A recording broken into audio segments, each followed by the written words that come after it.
On a daily basis, I wanted drugs. You know, it was like right after school, I needed to go get something, just a different drug, just to try it out. I started drinking at 15, and I never stopped. We got drunk, and we got high on drugs. Had hangovers the next day, we'd get up and do it again.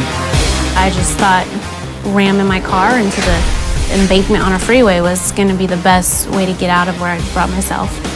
You can use different objects, a blade to a safety pin.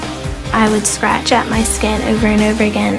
One day it just came to a point where I exploded. I knew I was breaking the law, and I knew that I was ruining other people's lives, but frankly, I didn't care. I just remember just like growing up going, you know, why is my life like this?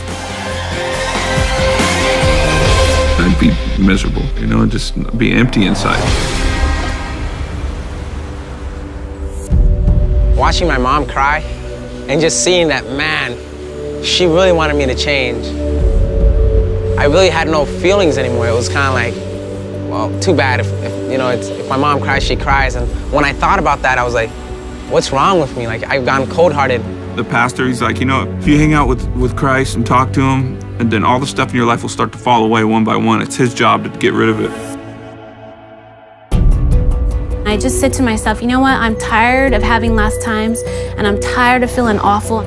I'm tired of being tired of myself. I didn't like myself, so I didn't want to like others. And I just thought, Lord, if there's any help. In one of my journals, I saw where just 2 pages are just dribbled with blood. I don't know why I did it, but I'd cut more and more, and it just wasn't getting any better. You know, I didn't feel any better about myself. So that night I decided to pray, but I didn't know what to say. So I said, God, I don't know who you are, and I don't really know how to find you. But if you're God and you're there, maybe you can find me. And I said, Jesus, you know, if you're real, like this guy said, take these drugs from me. And I just said, show me. It was something that, to me, I believe happened when I sincerely gave my heart to the Lord. I was able to be real, to be genuine with him about the hurt I was dealing with. And I knew that Jesus was God, and I knew that he was the way, the truth, and the life, and I just had to choose to serve him.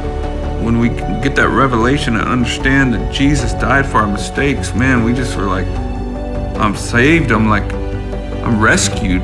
I just told the Lord, I don't want me anymore. I need you, Lord. I want you to change me and make me new. When I came to Jesus, all I had to bring him was junk. I needed to ask for forgiveness. I needed to repent of my sins and turn the other way and be open to what God wanted to do. I think about how I would cut on my wrist and Jesus was nailed there, you know, and that was his scar that he had, but he didn't have to. Jesus Christ says, hope is possible, it's there, it's very much alive. I was so relieved that there was hope. I was so relieved that, like, someone really did love me for me. There's no words that can describe the peace and the contentment. God's been consistent and he's been faithful. And it makes me love him today more than I ever have. God proved to me that he hears the heart cry of desperate people, regardless of where they are.